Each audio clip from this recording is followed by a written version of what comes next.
안녕하세요. MJ입니다. 저희가 오늘은 그 본부장님께서 갑자기 그 개인적으로 급한 사정이 생겨가지고 이제 그 본부장님께서는 못 오시고 저희가 대신 이제 저랑 이제 다른 분들 두 분하고 함께 진행을 하게 됐습니다. 그래서 소개 한번 부탁드릴게요. 네, 안녕하세요. 저는 미국 주식에 미치다 팀장을 맡고 있는 안동우입니다. 안녕하세요. 오인입니다. 네, 저희 셋이 이제 오늘은 좀 평소랑은 다르게 그렇죠. 예, 저도 갑자기 오늘 이제 소식을 접해 들어서 저도 좀 갑작스럽게 진행을 하고 있어서 네. 좀 미숙한 점을 이제 양해를 부탁드리고요. 이제 최근에 이제 올해 상반기 올해 이제 굉장히 이슈들이 많잖아요, 증시에. 그렇죠. 네. 이제 뭐 3월까지는 어느 정도 무역 전쟁은 좀 유예 기간이 있다라고도 할 수 있겠지만 그 와중에도 정말 많은 일이 있습니다. 사실 어제 이제 브렉시트 네. 이제 그 투표가 있었는데 최대차. 예, 그죠? 근데 뭐 이제 말도 안 되는 이제 표결로 한 번 사실 연장했잖아요. 그쵸, 이제 네. 자기가 질 것 같아서 한 번 연장했는데 역시나 이제 부결이 되고 네. 이제 총리에 그 이제 그 의회에 대해서 이제 그 못 믿겠다. 이제 그쵸, 다시 한번 네. 이제 그 불신임 투표할 투표를 하겠죠? 이제 오늘이죠. 16일이니까 16일 오늘 이제 우리나라는 내일 새벽 정도가 되겠네요. 네네. 그래서 이제 투표를 하는데 이제 그래서 사실 브렉시트는 더 깊은 이제 골로 떨어지는 것 같아요. 어떻게 될지. 근데 이제 재밌었던 것은 어제 장의 반응이죠. 그렇죠. 시장의 반응. 네. 제가 엄청, 이제 네. 브렉시트가 2016년도였었잖아요. 네. 그 투표가 된 지. 그래서 2016년도 그날이 아직도 기억나는데 정말 세상이 망하는 것처럼 장이 폭락을 했었습니다. 그렇죠. 한국 시장 엄청 났었어요. 네, 영국이 나간다고 하니까 네. 뭐 난리가 났었죠. 그때 뭐 한국, 중국, 홍콩 할 거 없이 난리가 났었는데 이제 다 하루 만에 다시 이제 좀 반등을 했었고. 네.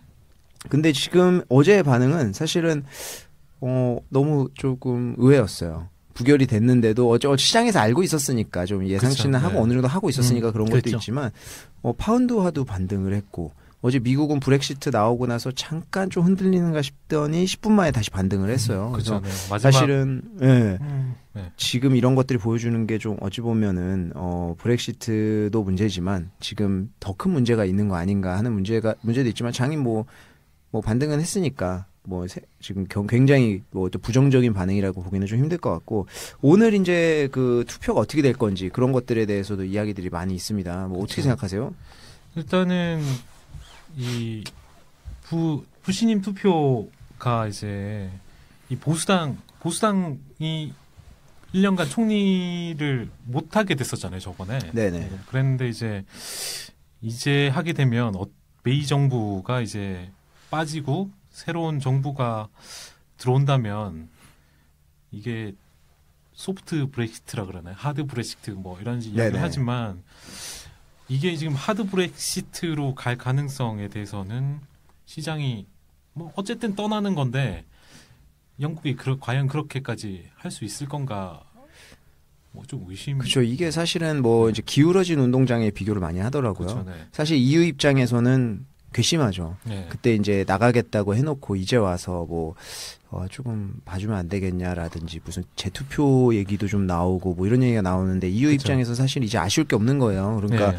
이제 발등에 불똥 떨어진 거는 어찌 보면 영국이어서 더 이제 어떻게 될지 좀 미궁 속으로 빠져들고 있는데 오늘의 사실 투표는 그런 얘기들이 많더라고요. 보수당에서 네. 메이 총리한테 자기는 이제 동의하지는 않지만 사실 노동당이 지금 가장 두 번째로 의석이 많잖아요. 그렇죠, 네. 어찌 보면 노동장한테 내줄 수도 있으니까 그건 싫다. 사실 정치적인 좀 사실 영국도 지금 굉장히 정치적으로 돌아가는 것 같아요. 이게 약간의 뭐 좌우로 말하면 약간 보수 쪽으로 이제 네. 전부 가다 보니까 이런 사태가 발생한 것 같고 이 브렉시트 문제는 이 영국이 섬나라다 보니까 서로 성향이 소위 말하는 프랑스, 독일 이런 대륙에 있는 국가와의 성향이 좀 틀린 그런 것도 있다고 봐지는 거거든요. 이게 뭐 단순히 뭐 싫다, 네. 뭐 경제 거기서 벗어나는 문제가 아니라 태생 자체가 저 영국은 사실은 이제 제가 보니까 영국하고 프랑스하고 또 100년 전쟁을 했었잖아요. 그쵸, 네. 근데 이제 보니까 영국하고 프랑스 100년 전쟁 할 때 프랑스가 초반에 굉장히 밀렸거든요. 그렇죠. 그러니까 이게 유럽 애들은 서로 치고받고를 굉장히 많이 했었는데 왜 영국한테 프랑스가 그렇게 밀렸을까? 프랑스가 그때 당대국이었는데 그래서 이야기를 들어보니까 프랑스는 굉장히 그때 이제 기사 위주로 그렇죠. 이제 말 위에서 네. 창으로 싸우는 그런 네. 거였다고 하면은 영국은 좀 진흙탕 싸움. 그렇죠. 이제 그 기사들 자체도 달랐다고 해요. 뭐 쓰는 무기도 뭐 도끼 같은 거 쓰고 해가지고 완전히 다른 싸움이니까 프랑스 기사들이 적응을 못 해가지고 잔다르크가 나오기 전까지 엄청 밀렸다. 좀 유럽 같은 유럽인데 영국이 조금 다르긴 한 것 같아요. 그 이야기 들으니까 네네. 그 넷플릭스의 바이킹 있잖아요. 아, 그것도 재밌다고 하는데 제가 아직 못 봤어요. 이게 바이킹이 네네. 이제 노르웨이에서 이제 건너오잖아요. 그 소위 영국 이전의 그 왕국들, 뭐 에섹스부터 해서 노슨버리아 뭐 이런 그 웩슬 뭐 이런 그 왕국 있을 때 이제 넘어와갖고 침탈해서 이 뭐죠 금 다 훔쳐가고 협상해서 안 주면 안 돌아가고 막 이런 그 다 도끼잖아요. 그러니까요.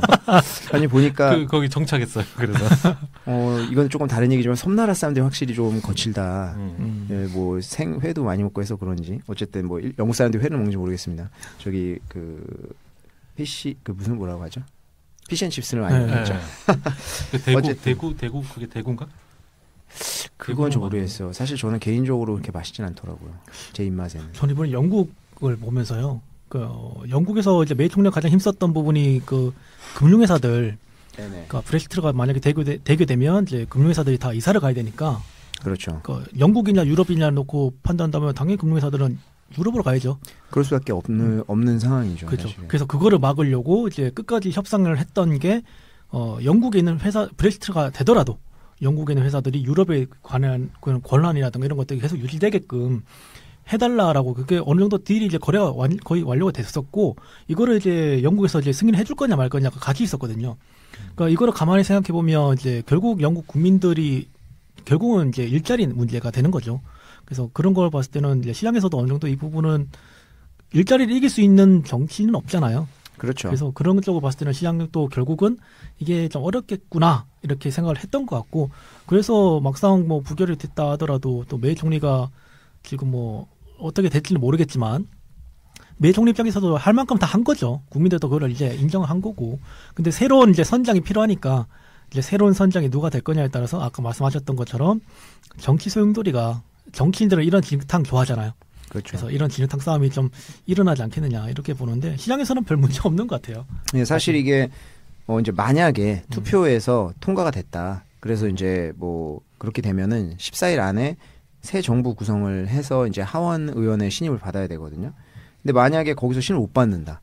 그럼 의회를 해산하고 다시 이제 그렇죠. 예. 총선으로 가야 된다는 거예요. 이런 시나리오인데 지금 가능성으로 봐서는 뭐 이제 보수 집권당들도 굳이 뭐 그렇게까지 하겠느냐. 노동당한테 내주지는 않고 이제 통과되지는 않을 것 같다. 뭐 이런 얘기인데 만약에라도 통과되면 그때는 조금 더 불확실성이 더 커지지 않을까.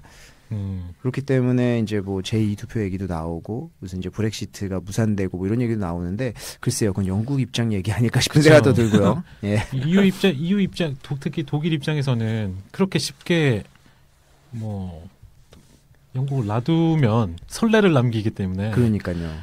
돌아온 탕자도 아니고. 예. 이거 이탈리아도 만약에 혹시나 뭐 스페인이든 이걸 잘못 선례를 남기면 쉽게 빠져나가는 선례를 남길 수 없는 문제라서. 그렇죠.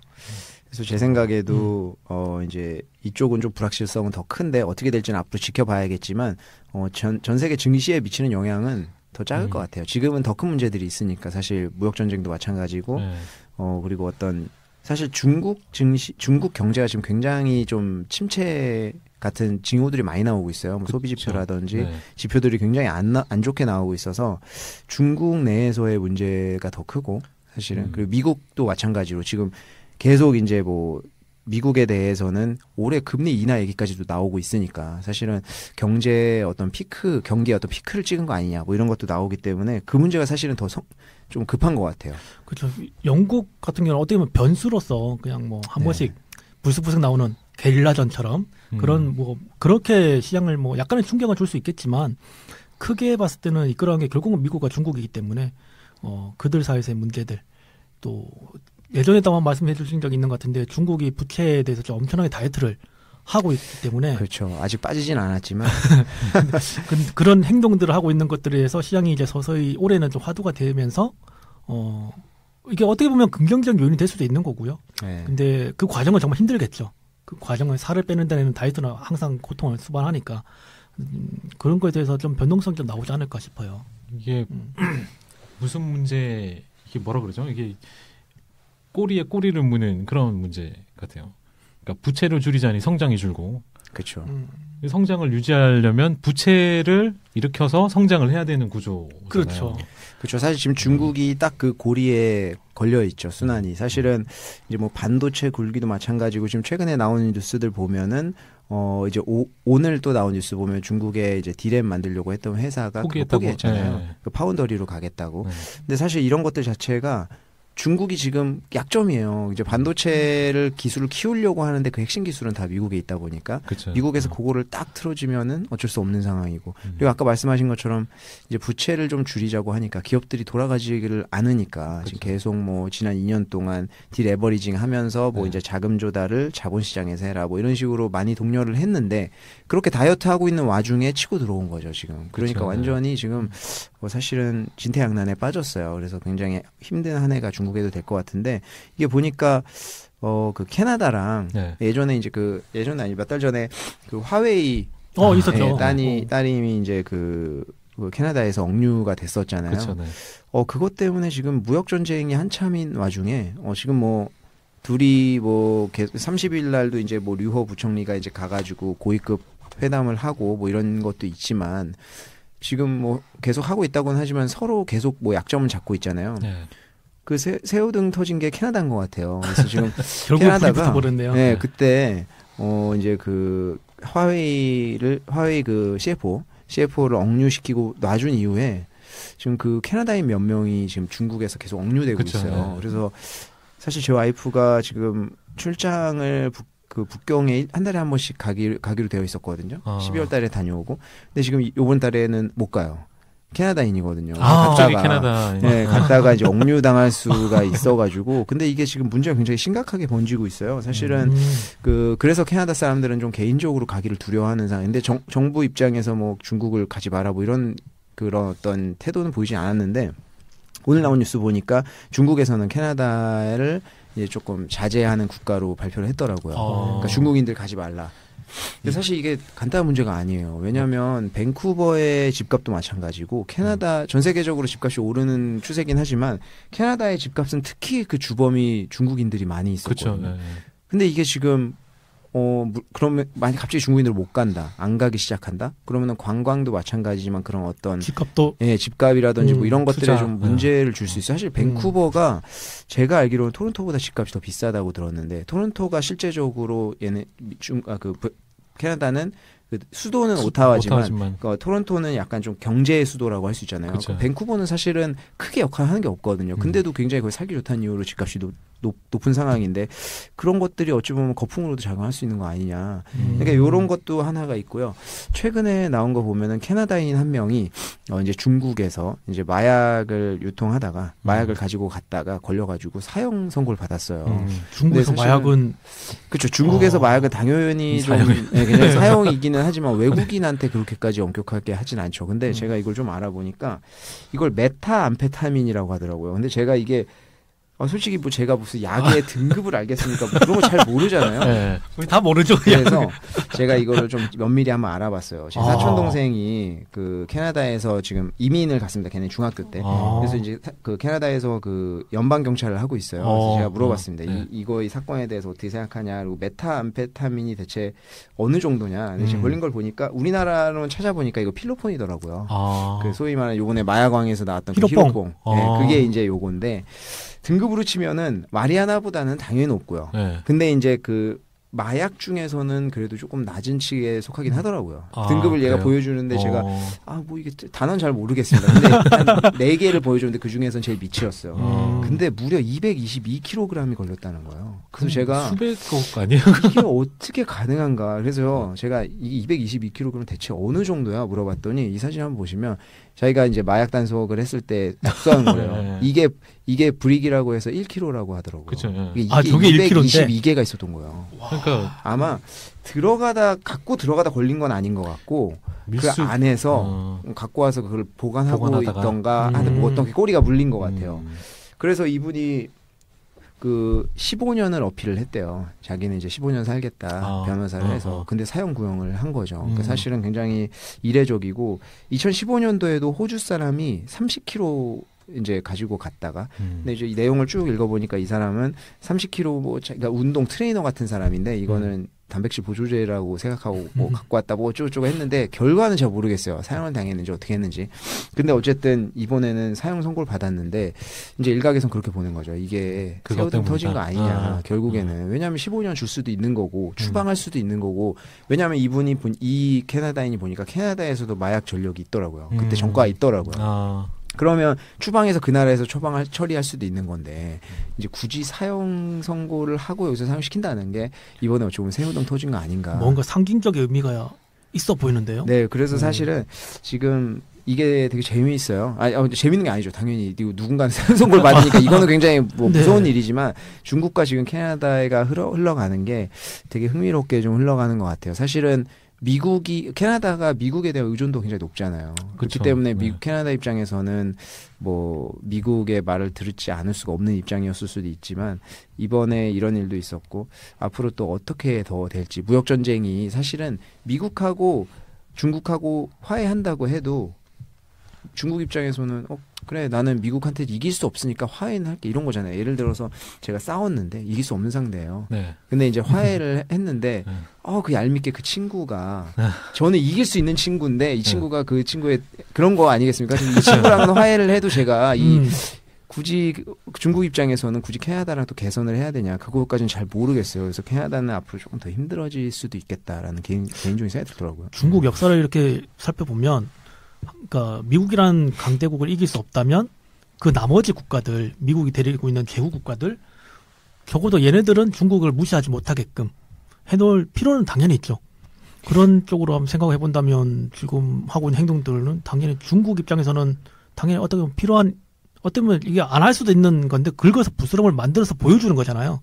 그렇죠. 그래서 미국의 제후 국가들에게 본보기로서 내가 중국 분들한테 이거에 대해서 물어보니까 절대 잊지 않을 거다. 그러니까 시진핑 주석이 이 사건에 대해서는 절대 잊지 않을 거다 이렇게 얘기하더라고요.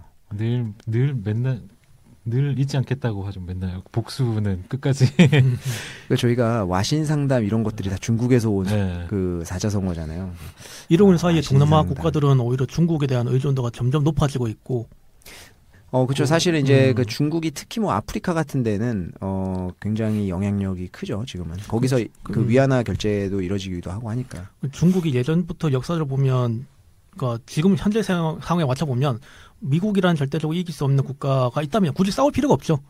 싸우지 않고 미국을 뺀 나머지 국가들을 자기 편으로 적으로 만들어 놓은, 아니면 최소한 말을 못하게끔 만들어 놓으면 그것 또한 중국이 뭐 절반의 승리는 아니겠느냐. 그들에게 다시 물건 팔아서 다시 또 경제적으로 또 이윤을 챙기면 되는 거니까요. 그렇죠. 이게 이제 아까 그 성장과 부채 이야기할 때 이 중국이 나가고자 하는 뭐 제조 2025 그 2025에는 이 성장을 부채를 최대한 덜 일으키면서 할 수 있는 성장이 최첨단 기술인 거잖아요. 그렇죠. 미국이 지금 성장을 일으킬 수 있는 것도 뭐 소위 말하는 실리콘밸리의 어떤 그 첨단 산업들이 부채를 안 써도 충분히 성장을 일으킬 수 있는 산업이기 때문에 중국이 과거에 이제 그 소위 말하는 제조국으로서 부채를 상당히 많이 일으키면서 성장을 했는데 더 이상은 그렇게 할 수 없는 상황인 거고 지금 뭐 2019년에 소위 6%로 지금 경제 성장률을 지금 로이터에서 뭐 보고 있던데 그 정도로 떨어지면 실업자가 엄청나게 나올 거예요. 그렇죠. 올해는 사실 6% 초반도 얘기하는 데도 있고 되게 흥미로운 저희가 시기에 지금 있는 것 같아요. 저는 개인적으로 항상 예전에도 얘기했지만 지금 어찌 보면 진짜 변혁의 시기다. 왜냐하면은 저희가 굉장히 오랜 시간 동안 닫혀있던 국가가 열리면서 북한도 마찬가지죠. 만약에 북한이 개방을 한다라고 하면 저희가 이제 가장 먼저 이제 생각하는 게 값싼 노동력이잖아요. 그렇죠. 그럼 값싼 노동력으로 제품을 만들어서 그 나라가 중국하고 똑같은, 그러니까 우리나라, 일본하고 한국, 그다음 중국 똑같은 그런 발전 과정을 겪어왔었는데 4차 산업혁명 시대가 되면서 이게 4차 산업혁명의 최대 수혜자는 결국에는 선진국들로 가버린 거잖아요. 그렇죠. 그러니까 오바마 시절부터, 오바마 정권부터 이제 그 미국에서 제조업을 다시 해서 제조업을 불러들이고 거기에 4차 산업혁명 기술이 도입이 되면 그 노동자들을 예전만큼 고용하지 않아도 되니까 결국에는 밖에서 만드는 것보다 여기서 안에서 만드는 게 더 싸다라고 하면 굳이 밖으로 나갈 필요가 없는 거죠. 그러니까 사실은 지금 중국이 지금 우리나라와 똑같은 과정을 밟아와서 지금 G2 국가가 됐잖아요. 사실은 뭐 개개인으로 일일이 놓고 보면은 사실은 빈부의 차가 엄청 크지만 외형적으로 봤을 땐 그 정도로 컸는데 여기서 어떻게 더 따라잡을 것이냐. 그러면 얘네도 똑같이 베트남이나 미얀마나 이런 데에다가 외주 주고 거기서 받아서 할 것이냐. 거기에서 사실은 시대가 4차 산업혁명으로 변하니까 그러니까 중국이 퀀텀 점프를 할 수 있는 기회가 돼버린 거잖아요. 사실 어찌 그쵸. 보면 제가 보기에는. 그러니까 제가 중국에서 유학하면서 느낀 거는 중국에 갔더니 비디오 테이프가 없는 거예요. 그러니까 이제 발전 중인 국가에서 항상 일어나는 어떤 현상인데 우리는 비디오 테이프를 건너서 DVD를 건너서 블루레이로 왔는데 발전 중인 국가는 비디오 테이프 오기도 전에 바로 DVD부터 받아들여가지고 건너뛰어버리잖아요. 그러니까 사실은 좀 중국 입장에서는 지금 그렇게 해서 미국을 제칠 수도 있는 그런 가능한 거니까 사실 저희가 그 중국 제조 2020에 대해서는 얘기하면 안 돼요. 지금 미국이 굉장히 싫어하는 단어잖아요. 제조 2025. 그래서 이제 뭐 거기에 맞춘 게 이제 5G 거죠. 지금 네. 통신도 마찬가지로 뛰어넘어서 이제 5G를 선점을 해서 그러니까 소위 말하는 뭐 IoT 4차 산업의 핵심은 뭐 5G가 돼야 나머지 기술들이 다 맞습니다. 상용화가 되니까 그걸 이제 주도권을 잡으려고 했는데 그걸 이제 딱 목을 잡은 거죠. 그걸. 화웨이, 네. 중흥통신 이런 데 잡으면서 네. 이게 사실 5G가 말씀하신 대로 지금 굉장히 관건인 것 같아요. 우리나라도 마찬가지고 이 5G 인프라 어디서 먼저 까느냐. 5G 인프라가 지금 필요할 수밖에 없는 거예요. 그러니까 사람들이 예전에 5G 시대에 대해서 LTE도 충분히 빠른데 우리가 굳이 5G까지 해야 돼? 이런 말을 하시는 분들이 있으면 괜히 이렇게 해가지고 통신료 올리려고 하는 거 아니냐 이렇게 하는데 제가 봤을 때는 안 쓸 수가 없어요. 왜냐하면 이게 5G 시대가 시작이 돼가지고 이게 더 큰 컨텐츠를 빠른 시간 내에 보낼 수 있다고 하면 공급자 입장에서 더 큰 컨텐츠 이제 만들기 시작할 텐데 그게 이제 정착이 되면은 그걸 안 쓰는 사람들, 지금 투지폰 쓰는 사람들은 카톡도 못 하잖아요. 그런 거랑 똑같은 거죠. 그러니까 결국에는 5G가 상용화가 될 거는 뻔한 얘기인데 여기에서 누가 인프라 까느냐. 그런 거 화웨이가 많이 하고 있었잖아요. 그러니까 이제 장비. 거기서 이제 숨통이 조금 쥐어지는 거죠. 그 기사 보고 놀랬던 게 그 아까 오기 전에 이재용 이야기를 했는데 이재용 그 삼성이 이제 그 5G 이 장비를 하기 위해서는 코딩을 해야 되잖아요. 거기 프로그램 짜는 그게 들어가는데 네. 이게 그 장비에 들어가는 코딩 줄수가 핸드폰에 들어가는 줄수의 몇 배라고 그랬지? 거의 20배 넘게 그런 기사를 봤어요. 코딩이 들어가는 그 줄수 자체가 많은 거야. 그래서 이 코딩 인력이 모자란다고 한 이야기거든요. 그러니까 장비를 만들고 싶어도 이 코딩할 사람이 없어서 장비를 못 따라간다는 거지. 그만큼 그걸 이미 화웨이는 이제 더 진행을 하고 있는. 근데 이제 그만큼 따라가려면 이 프로그래머가 많아야 된대요. 난 장비를 그냥 장비만 만드는 건 줄 알았는데 그게 아니.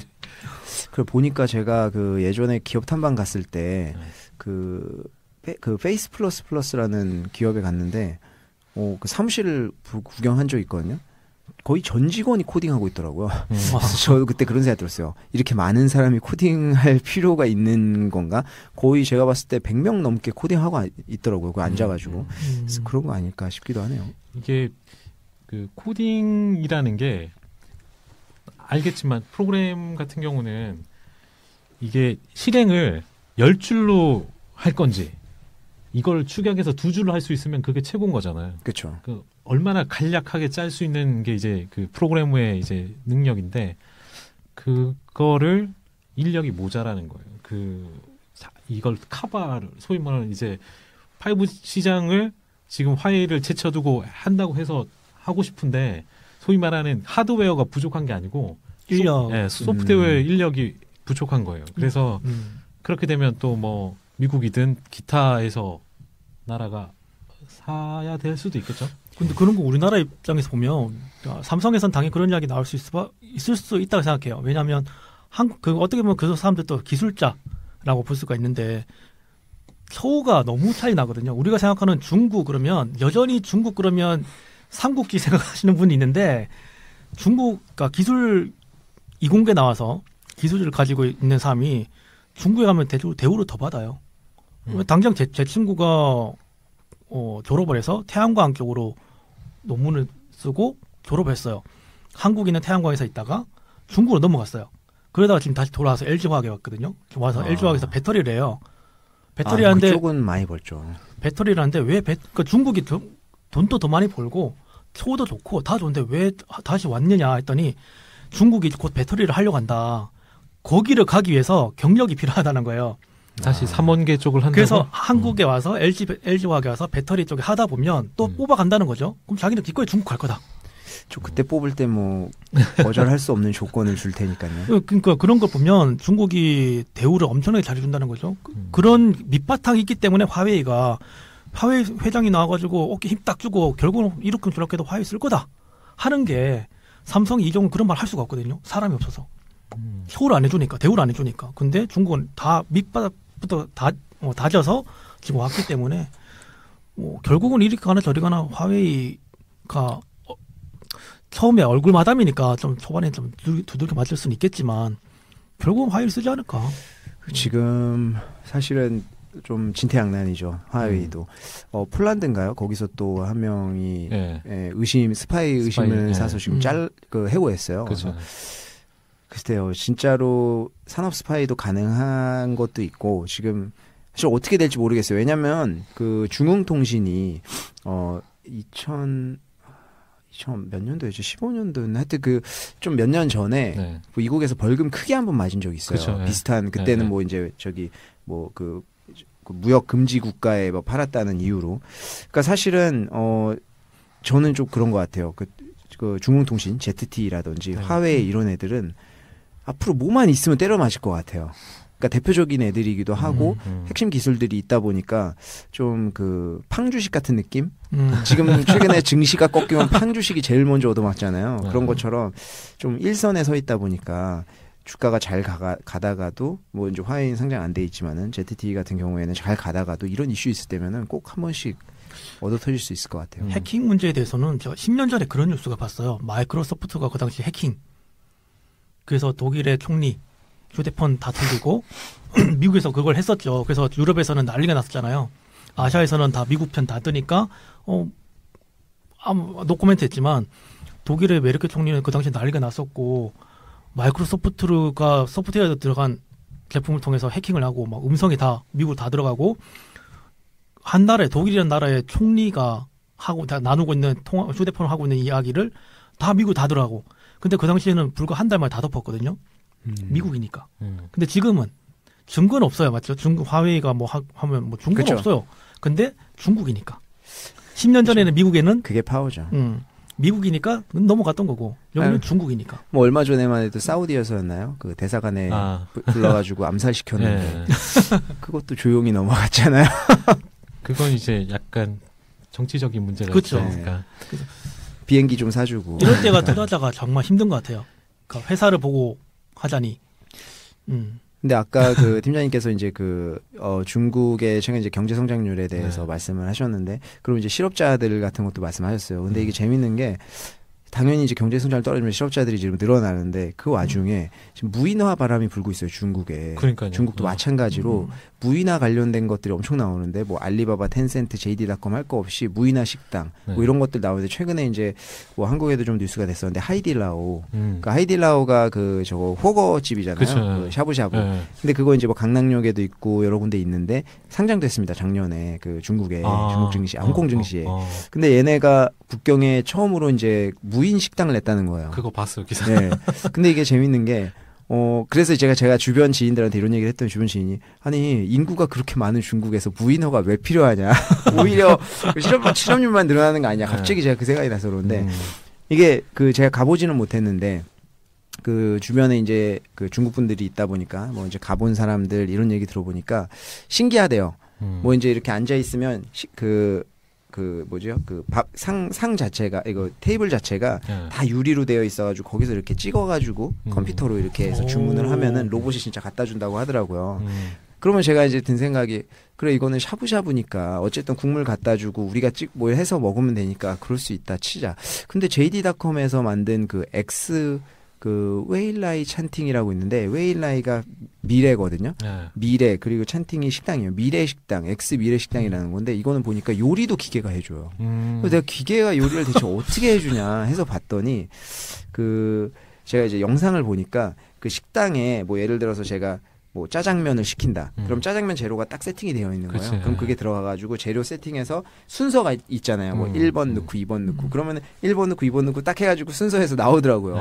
한 2, 3분이면 된다는 거예요. 그래서 야 이거 오히려 더 괜찮겠다라는 생각도 드는데 좀 서비스 면에서는 하이디라고 가본 사람들한테 들어보니까 좀 더 불편하대요. 그러니까 뭐 편한 거는 사실 사람이 해주는 게 훨씬 더 편하고 그치. 근데 이제 신기하고 한 거는 있는데 좀 불편하다고 하더라고요. 근데 하이디라오는 이걸 3년 준비했대요. 그래서 걔네가 직접 쓰는 그 시스템 이름이 있었는데 그 얘네가 직접 자기네가 운영하는 시스템 이름이 IKMS라고 자기네 직접 만들어가지고 그 뭐 이제 그 식자재 입고부터 해가지고 그런 관리 모든 시스템을 하는 그런 시스템도 있고 얘네가 이제 그 로봇이랑 대화를 할 때 그럼 로봇이랑 그 대화할 때 음성 인식이나 이런 건 누굴 걸 쓰냐 했더니 아이플라이텍을 쓴다고 하더라고요. 이 아이플라이텍이 또 그 창업한 그 중국 창업판에 상장되어 있어요. 근데 아이플라이텍은 제가 작년에 조금 많이 관심을 가지고 봤던 종목인데 얘네가 만들었던 것 중에 재밌었던 게 있죠.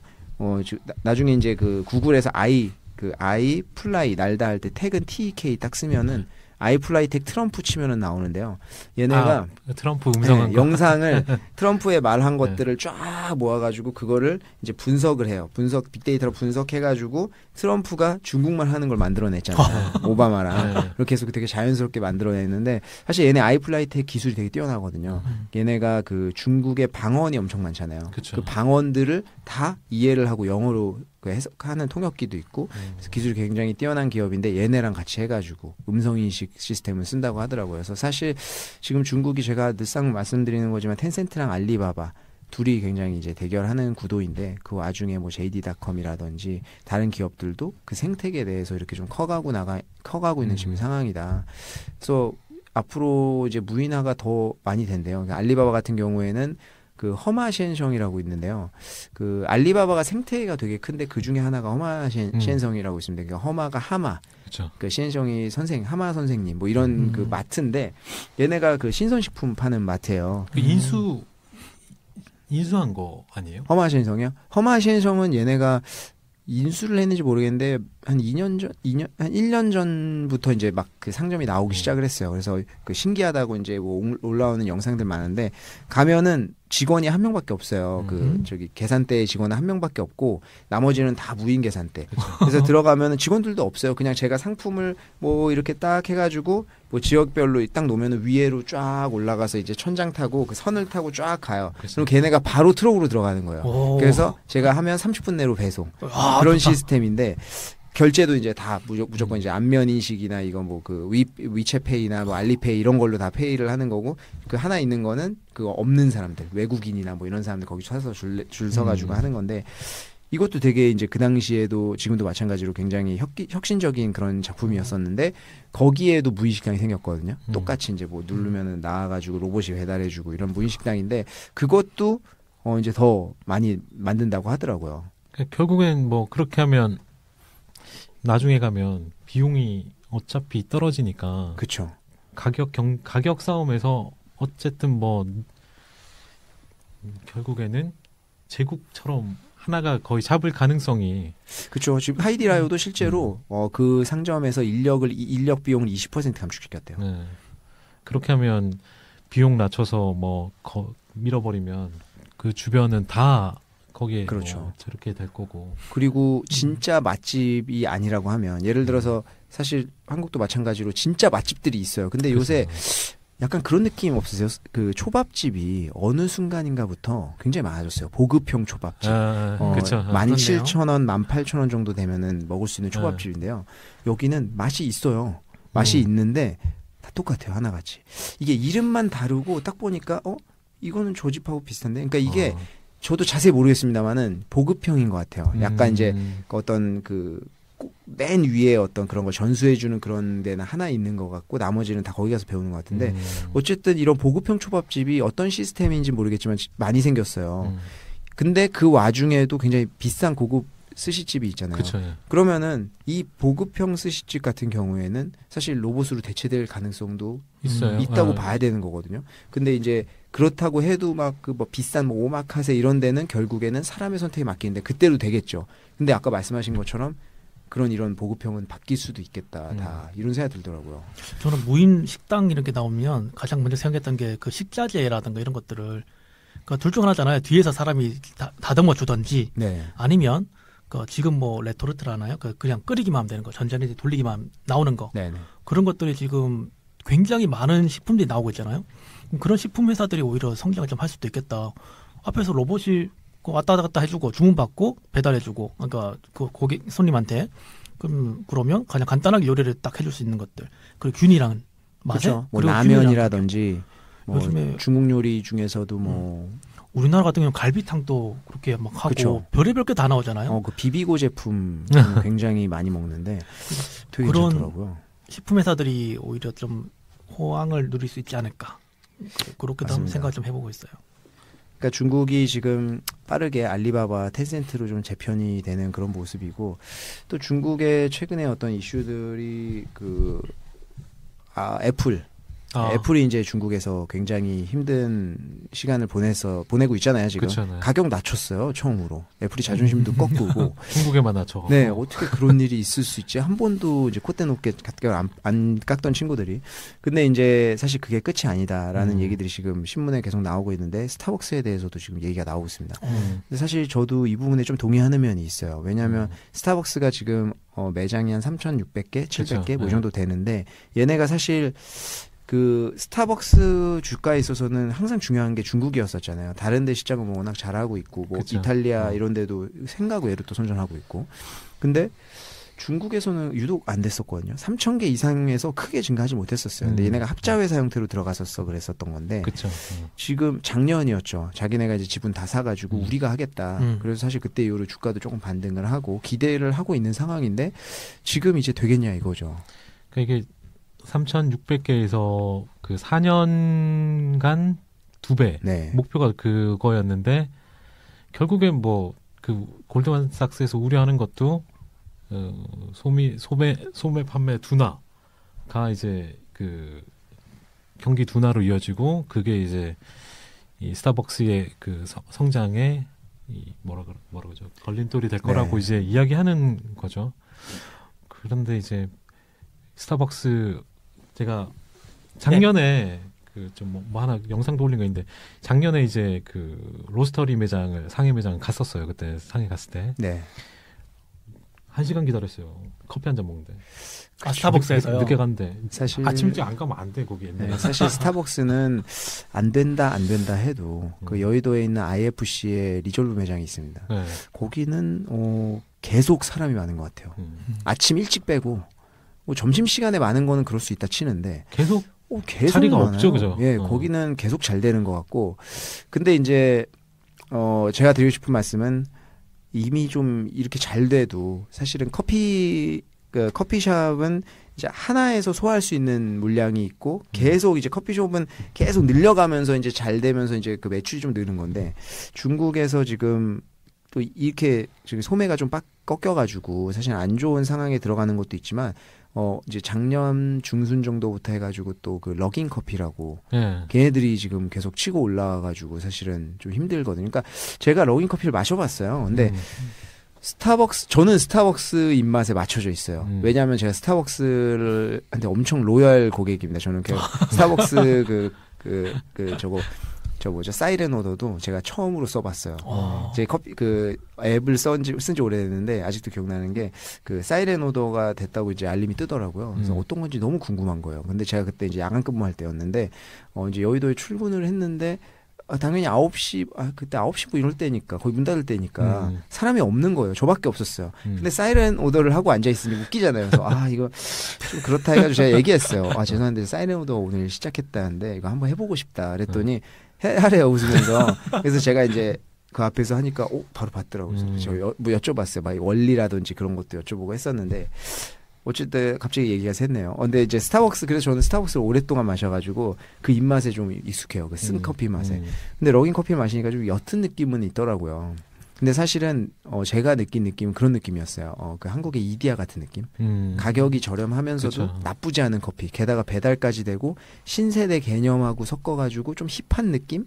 그러니까 이제 젊은 층들이 그거를 많이 먹는. 그래서 스타벅스가 결국 굴욕적으로 얼러마랑 제휴를 맺고 배달까지 시작을 했잖아요. 그러니까 사실 대단한 것 같아요. 그런 업체들의 어떤 저력이. 그래서 스타벅스가 앞으로 어떻게 될지 골드만삭스가 내린 그런 어떤 그 투자 의견 내린 것 때문에 주가의 의견 그 살짝 내려갔는데 이게 이 중요한 키포인트가 그러니까 이게 성장할 수 있는 곳은 이제 중국밖에 없는 상황인 거잖아요. 그러니까 더 다른 데는 거의 다 이제 뭐 진출할 만큼 진출한 상태고. 맞습니다. 이 제가 보는 관점의 하나는 얘네가 애플보다 나은 거는 아까 말한 앱이에요. 앱. 사이렌 오더. 맞아요. 자기네 앱이 있어. 사이렌 오더가 중요한 게 아니고 얘네는 충전을 하잖아요.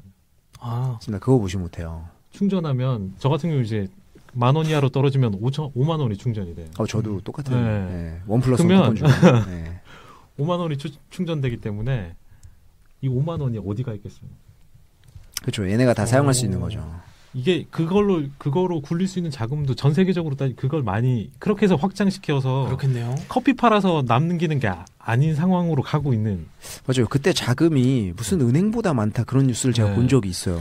스타벅스 가니까 어떤 데는 현금을 안 받는다고. 이제 요즘 현금 안 받아요. 요새 중국의 그 러긴 커피가요 현금을 안 받아요. 한국에도 스타벅스도 이제 현금 안 받는다고 되어 있는데 그것만큼 이제 이게 페이 시장에 거의 어떻게 보면 절대 강자로 올랐을 수도 있어요. 이게 사업 자체가 커피가 아닌 걸로. 금융업인데요. 이렇게 되면. 그렇죠. 그 지금 좀 운용하고 있지 않을까요? 그래서 그런 면에서 보면 뭐 이쪽에 조금 꺾여도 어디선가 뭔가 나올 수 있는 그런 게 좀 있지 않을까라는 생각도 해봐요. 그리고 이제 가격이 이 가격 저항대라는 게 있잖아요. 네네. 그러니까 중국인들이 그냥 커피는 뭐 우리나라 돈으로 5,000원에서 뭐 한 6,000원 뭐 이러고 리저브 매장에서는 지금 뭐 10,000원에서 10,000원 언저리 10,000원 전후인데 저게 가격 저항이 그렇게까지 있을까라는 생각도 있긴 있어요. 그러니까 그래서 덜 사 먹는다기보다 확장을 못 한다는 개념인 것 같다는 생각이 그렇죠. 있거든요. 저는 수요의 감소보다는 확장인 것 같아요. 그 아까 리저블 말씀하셨는데 그 하워드 슐츠가 사실은 CEO에서 물러나면서 자기는 이제 그 고급 커피 시장에 하겠다. 그러니까 저는 하워드 슐츠는 확실히 커피에 대해서는 그러니까 사업에 대해서 보는 눈이 있는 것 같아요. 그 당시에 이제 뭐 고급 커피 시장이 뭐 어느 정도 있긴 있었지만 저는 리저브가 처음 나왔을 때는 제가 그때 한 잔에 12,000원인가 하는 무슨 하와이 코나 커피까지 한번 마셔봤어요. 그거 먹고 한동안 안 마셨는데 아니 이거를 왜 굳이 내가 이 돈 주고 한 모금에 100원 같은 느낌? 뭐 이런 느낌이 있었거든요. 근데 약간 지금은 제가 무슨 생각이 드냐면 이게 저는 커피를 마시는 것도 좀 변천사 있는 것 같아요. 처음에 초기 커피 시장에서는 가장 많이 수요가 있는 게 카라멜 마키아토 같은 자극적인 거. 단 거. 네, 그런 것들이 수요가 많다면 그 사람들이 점점 마시다가 결국에는 뭐 카페라떼라든 취향에 따라서 카페라떼 쪽으로 가기도 하고 아니면은 아메리카노 쪽으로 빠지기도 하는데 대부분 아메리카노로 많이 빠지죠. 근데 그 이후에는 그 아메리카노에서 원두 좋은 거, 그러니까 부드러운 거 있잖아요. 뭐 이렇게 핸드 드립으로 한다든지 저도 결국에는 최근에는 그쪽으로 가더라고요. 그러니까 이게 한 잔 마시더라도 그냥 리저브 가가지고 뭐 한 1,000원, 2,000원 더 비싸잖아요. 그러니까 더 부드러운 커피를 마시게 되는 그런 게 있는 것 같아요. 그러니까 이게 비싸져서 이제 안 먹는다. 그러니까 넷플릭스랑 똑같죠. 그러니까 비싸서 안 본다 이런 개념보다는 그냥 더 기꺼이 지출하는 그러니까 사실 수요가 줄 거라고 생각하지는 않는데 이제 확장성이 결국에는 관건은 확장성인 것 같아요.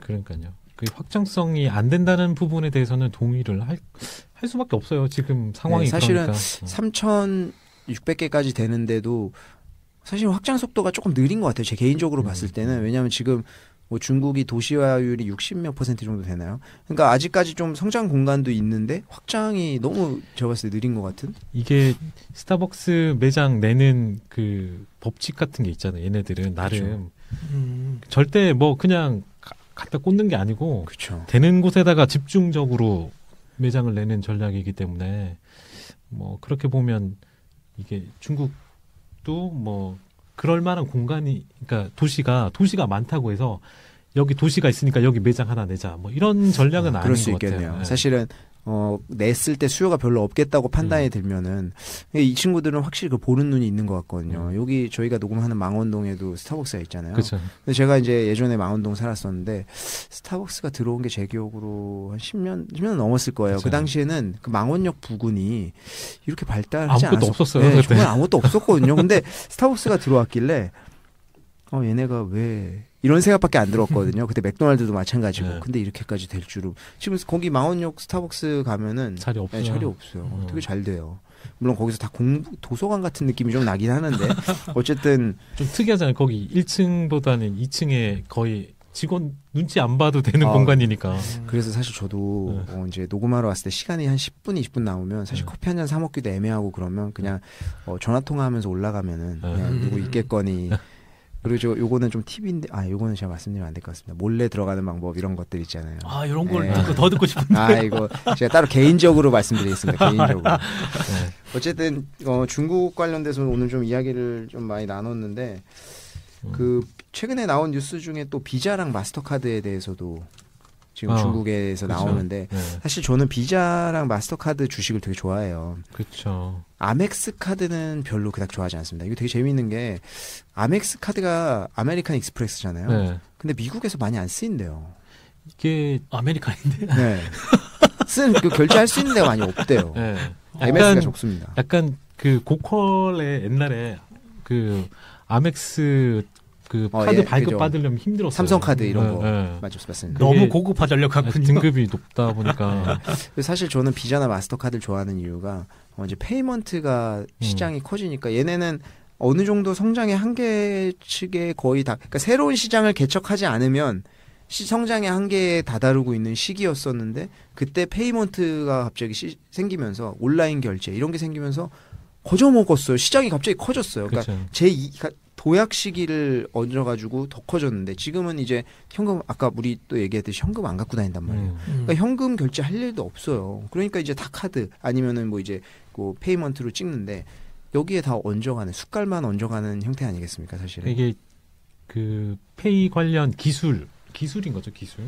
그러니까 비자 같은 경우 그 기술이 그 상당히 이제 많이 올라와 있는.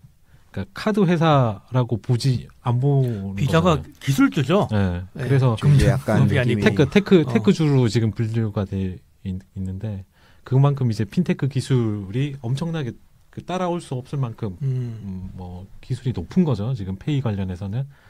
근데 이제 뭐 이쪽은 아까 말한 전자화폐 결제로 넘어가면서 주도권은 여기가 잡고 있는 거고 수익률에서도 뭐 이번 장 이렇게 빠졌어도 조금 기스 났다가 다시 뭐 그냥 올라오더라고요. 사실은 저 이 두 개의 주식을 굉장히 특히 저는 비자를 좀 많이 좋아했었는데 최근에 이제 나온 뉴스 보니까 저는 이거는 몰랐었어요. 뉴스 나오기 전까지는. 근데 비자랑 마스터카드가 중국 시장에 1년 정도 이제 시비를 내놓고 통과가 안 돼가지고 진출 못하고 있다고 하더라고요. 그쵸. 인민은행에서 이제 통과를 시켜줘야 되는데, 근데 이게 관례상으로 보면 인민은행에서 신청을 받고 90일 이내에 허가를 내줘야 된대요. 근데 1년이니까 계속 끌기만 한 거예요. 그러니까 이게 이제 무역 전쟁에서 지금 뉴스화가 되는 이유가 무역 전쟁의 어떤 여러 가지 안건들인데 뭐 지식재산권의 뭐 기술 이전 강요라든지 그런 것들이 예전에 제가 중국에 있을 때 보면은 이제 폭스바겐 이런 것들이 보면 다 중국 뭐 따종 폭스바겐 뭐 이런 식으로 다 돼 있어요. 합작해서 현대 뭐 북경 현대 뭐 이런 식으로 해서 그렇죠. 다 이제 합작 형태거든요. 기술 이전을 강요하는 거예요, 그게. 근데 이제 카드사에서도 그렇다는 거예요. 근데 비자나 마스터 안 내줬는데 뭐 그게 뭔 상관이냐라고 할 수 있지만 아멕스는 내줬다는 거죠. 아멕스는 통과를 했어요. 근데 뭐냐면 아멕스는 합자 형태로 들어갔거든요. 그러니까 그러니까 무언의 어떤 너네가 직접 들어오지 말고 합자 형태로 들어오면은 열어줄게. 뭐 이런 어떤 압박이잖아요. 그러니까 이제 3월 2일까지 유예를 받았는데 30날 뭐 류호 부총리 가고 그 와중에 이런 것들 얘기가 된다는 거예요. 그래서 제가 이 얘기를 하는 이유는 두 가지 측면인데 하나는 비자나 마스터카드 입장에서 주식 측면에서 보면은 이제 승인이 떨어질 수도 있는 거예요. 그치. 왜냐하면 만약에 이제 중국 입장에서 진짜 무역 전쟁을 잘 풀고 싶다고 하면 이걸 풀어주는 제스처가 보여줄 수 있는 거거든요. 그래서 우리 기술이 좀 이제 안 할 거야, 안 해. 뭐 이런 식으로 보여주는 어떤 제스처의 하나가 될 수 있기 때문에 이게 풀어지는 거를 우리가 보는 게 굉장히 중요한 것 같아요. 풀어지면은 중국에서 그만큼 숙이고 들어간다. 이것도 될 수가 있으니까 무역 전쟁이 앞으로 좀 완화되겠구나. 이런 거 볼 수도 있는 어떤 작은 징조 그런 것도 있고 비자나 마스터카드 입장에서는 지금까지 중국 시장 안 진출했었는데 굉장히 잘 된 거잖아요. 근데 중국의 온라인 페이먼트 시장이 2018년도에 140조 원인가 그렇대요. 11% 그렇죠. 정도 성장해가지고. 그러니까 이게 계속 빠르게 성장하는 시장이거든요. 아까 우리가 앞에서 이야기했던 뭐 허마시엔성이라든지 뭐 이런 데 다 온라인 결제잖아요. 로봇 식당 뭐 그럴 때 다 로봇인데 그 앞에서 사람 돈 받고 있겠냐고. 이게 다 거기도 다 그걸 거거든요. 그러니까 비자나 마스터 입장에서는 한 번 더 파일을 키울 수 있는 기회도 될 수 있겠구나. 지금은 유니온페이가 다 잡고 있죠. 이게 그 페이 쪽은 이제 그러니까 특히 이제 비자나 이 마스터는 신용카드잖아요. 근데 이제 뭐 중국에 있어봐서 알겠지만 거의 다 중국인들은 그냥 체크 바로 결제하면 돈이 빠져나간 형태거나 데비카드. 돈을 이제 대파 넣어놓고 쓰는 그런 형태인데 만약에 풀어준다면 나름 자신이 있어서 뭐 이런 그 신용카드를 안 쓸 것 같은 발급도 잘 안 해준다면서요 신용카드를. 그것도 이제 한번 그 어떤 흐름이 있지 않을까. 한국도 사실은 신용카드를 잘 안 내주다가 이제 2003년도에 그때 이제 좀 위기가 오고 나서 한번 또 풀어줬다가 이게 사실 이 흐름이 있는 것 같아요. 그러니까 처음에는 쪼여주다가도 그런 상황이 오면 한 번 더 풀어줄 수도 있겠죠. 풀어준 게 좋은 건 아닐 수도 있는데 이게 그런 것 같아요. 이제 돈이나 뭐 이런 것도 그렇지만 신용이라는 게 믿는다는 거잖아요. 그렇죠. 선진 뭐 미국이든 이런 데는 거의 우리보다 더 신용카드나 신용액이 높게 지금 형성이 되어 있잖아요. 미국 같은 경우는 우리도 그 정도로 빨리 뭐 믿고 그냥 카드 발급해 주는 거 네가 안 갚을 거라고 생각하고 내주는 게 아니잖아요. 카드도. 그렇죠. 근데 중국은 뭐 민족성이 그 정도는 아니라고 얼핏 그러니까 못 믿는 널 어떻게 믿고. 예전에 장우석 본부장이 이런 말씀을 하시더라고요. 제가 물어봤어. 왜 중국에 그러니까 신용카드를 왜 안 쓰냐. 회사가 안 내준다. 왜요? 야, 중국 사람이 그 땅덩어리 그렇게 넓은 데서 사람이 그렇게 많은데 도망가면 어떻게 찾을 건데? 근데 이제 옛날 마인드긴 한데 지금을 보면 그러니까 저쪽에 옛날 그러니까 저 변방이 있을 거 아니에요. 중국도 워낙 넓으니까 그런 데서는 맞는데 중국 도심에 가면 뭐 엄청나잖아요. 그래서 지금 볼 때는 그런 신용카드 내줄 수 있는 사람들이 더 많아졌고 그런 다음에 이거 한번 규제만 한번 살짝 풀어주면. 근데 사실 이제 중국은 좀 강제적인 신용 사회가 되고 있다라고 저는 좀 생각을 하는데. 강제적인. 네, 뭐냐면은 이제 제가 아까 말씀드린 페이스 플러스라는 회사에 갔다 오고 굉장히 놀랐어요. 중국만 가능한 일이다 어찌 보면은. 한국에서 그거는 불가능할 것 같아요. 개인정보 때문에. 근데 이게 보니까 그 감시 카메라 기술이 엄청나게 발달을 했더라고요. 그래서 그 회사 기술이 한국에도 뉴스에 한번 나온 적 있어요. 10,000명이 넘게 있는 경기장에서 범죄자를 잡았다는 거예요. 모자 쓰고 있는 범죄자가 잡혔을 때의 표정은 너무 황당하다. 어떻게 거기서 잡지? 10,000명이 넘는 엄청나게 큰 경기장이니까 당연히 모를 거라고 생각하고 왔는데 이렇게 가다가 이러고 잡은 게 아니라 자기를 보고 와서 잡은 거예요. 천천히 와가지고. 그래서 너무 놀랬다는 건데 그게 그때 사용했던 기술이 바로 그건데 이 카메라 기술을 보니까 사람을 한번 찍으면 고유 번호가 인식이 되더라고요. 그래서 그 사람을 다각도로 이제 해서 계속 비교 분석을 하는데 그게 거의 맞아요. 그리고 사람을 한번 딱 찍었을 때 10개였나? 그 특징을 바로 찍어내요. 뭐 남자, 가방 메고 청바지, 뭐 장발, 단발 이런 거를 다 특징 잡아내거든요. 그러니까 그렇게 해서 전국에서 5,000명을 검거했다고 하더라고요. 벌써. 그러니까 사실은 그런 기술이 점점 중국 내에서 굉장히 발달. 그러니까 어찌 보면은 중국이기 때문에 개인 정보나 그런 것들에 대한 민감한 이슈가 없다 보니까 굉장히 발달한 기술이어서 좀 중국에서 가능한 거 아닌가. 그런 거 치면 좀 강제적인 어떤 신용사회. 빼도 박도 못하는 그런 사회가 조금 돼가고 있는 느낌. 안면인식으로 이제 다 들어가잖아요. 험하신 선고. 그런 기술들이 있기 때문에 도망을 못 가잖아요. 그러니까요. 뭐 기차를 타고 도망가려고 해도 다 잡아내는데 그래서 오히려 중국 쪽이 정말 무주공산인 것 같아요. 그러니까 그런 신용 카드라든가 그런 신용을 이용해서 뭔가 할 수 있는 회사들 입장에서 보면 아 저기를 어떻게든 나 들어가고 싶은데 탐나는데 이걸 중국에서 그러니까 열어줄 거냐 말 거냐. 그렇죠. 중국 은행들이 많고 지금 그런 그 대출이나 페이나 이런 게 은행에서 시작한 게 아니고 다들 지금 알리바바의 뭐 그쵸. 엔트 파이낸셜 뭐 지금 위챗페이 뭐 이런 거 다 알리페이 다 이런 건 전부 그냥 일반 기업들이 시작한 거잖아요. 네. 우리 같은 경우는 우리나 다른 뭐 미국 같은 경우는 다 카드 출발이 은행인 그쵸. 거죠. 거꾸로 이제 그러니까 따라잡기 위한 것도 있지만 그렇게 되다 보니까 약간 우리가 생각하는 방향하고는 좀 틀릴 수도 있겠다는 생각도 들고 오늘 기사에 뭐 100몇 년의 역사 그 골드만삭스의 역사를 뭐야 엔트 파이낸셜이 단번에 뭐 넘었다 뭐 이런 것도 보니까 퀀텀 점프를 자꾸 하고 있어요. 전 중국을 아까 말씀드린 그런 도망가면 어떡하냐 이 이야기가 불과 2년 전이었거든요. 네. 근데 2년 만에 지금 그거에 대해서 기술이 나온 거잖아요. 걱정하지 마. 그러니까 이런 중국의 그런 기술 발전이라든가 또 이걸 받쳐주는 사회 시스템이라고 해야 될까? 아무튼 뭐 반강제적인 어떻게 보면 시스템인데 또 적응하잖아요. 중국 사람들이 거기에 대해서. 그쵸. 그런 거 보면 중국의 변화 속도가 정말 빠르다. 우리가 생각하는 것보다 굉장히 빠르게 진행되고 있고 기업들 입장에서는 이거 정말로 돈인데 그거를 꾹 쥐고 있는 게 결국은 중국 정부. 그게 사실은 힘든 것 같아요. 다 모두 중국이 기회의 땅이라고 생각을 하는데 중국이 쉽게 내주지 않으니까. 지금까지 항상. 뭐 중국에서 돈 벌어간 그쵸. 다 뺏긴 것 같아. 그쵸. 거의 전략에. 성공 사례. 글쎄요, 저도 머릿속에 확 떠오르는 데가 없는데 애플도 지금 곤욕을 치르고 있고. 저는 또 올해 그러니까 대통령하고 이번에 우리나라 경제 총수들이 만났잖아요. 거기서 이제 이정부 회장하고 SK 회장, 그 최태원 회장하고 했던 이야기가 반도체가 어려우니까 우리나라 지금 반도체밖에 없는데 물으니까 이런 이야기를 하더라고요. 오히려 더 이제 선수들만 남기 때문에 삼성의 입장에서는 더 잘 됐다. 오히려 이렇게 되고 SK 입장에서는 그동안 가격이 높았기 때문에 그게 비정상적이었다. 그럼 지금부터는 많이 팔면 된다. 수요가 늘어날 거기 때문에. 그러니까 이거 가만 요점을 정리해 보니까 싸게 많이 팔 수 있는 거 아니면 한정되어 있지만 비싸게 팔 수 있는 거 이렇게 생각해 보면 싸게 많이 팔 수 있고 또 비싸게 조금이지만 비싸게 팔 수 있는 것들. 그 대표적인 게 넷플릭스 같은 것들도 여기 어떻게 보면 끼워 맞출 수 있는 거죠. 비싸게 가격 높여도 이탈을 별로 안 하잖아요.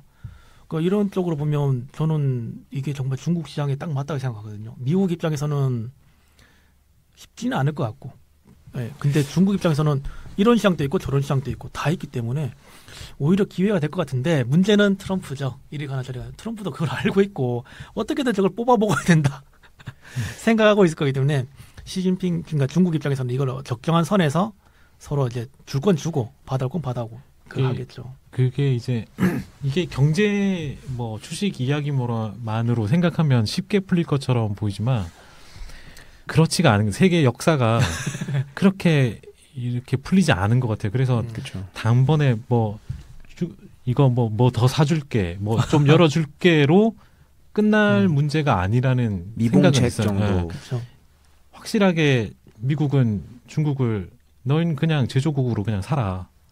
그렇게 하고 싶은 거죠. 사실 미국은 과거의 러시아 붕괴도 마찬가지고 일본 2인자를 일본도 키워주지 않는 2인자를 원하지 않는 것 같아요. 완전히 내 그늘 밑에 들어오던가. 그리고 또 근데 사실 저는 그렇게 되기는 원하지 않는데 진짜 2인자가 될 뻔한 한은 무섭게 밟죠. 그러니까 완전히 다시는 쳐다보지도 못할 정도로 러시아도 완전히 붕괴가 돼버렸고 일본도 사실은 뭐 30년 고생했잖아요. 그쵸.